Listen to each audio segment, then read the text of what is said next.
قل بفضل الله وبرحمته فبذلك فليفرحوا هو خير مما يجمعون۔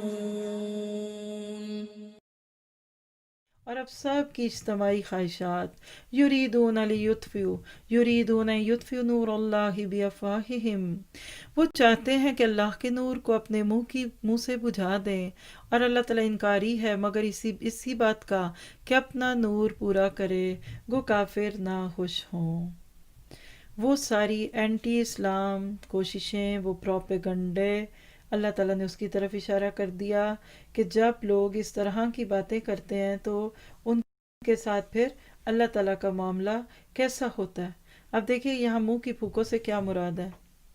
میڈیا ہے، اور ایسے لگتا ہے کہ بس ایسے لوگ اللہ تعالیٰ کے دین کو مٹانے کی کوششوں میں، تو یاد رکھیے کہ شمع سے سب سے زیادہ نقصان کس کو ہوتا ہے؟ جس کے ہاتھ میں شمع ہے۔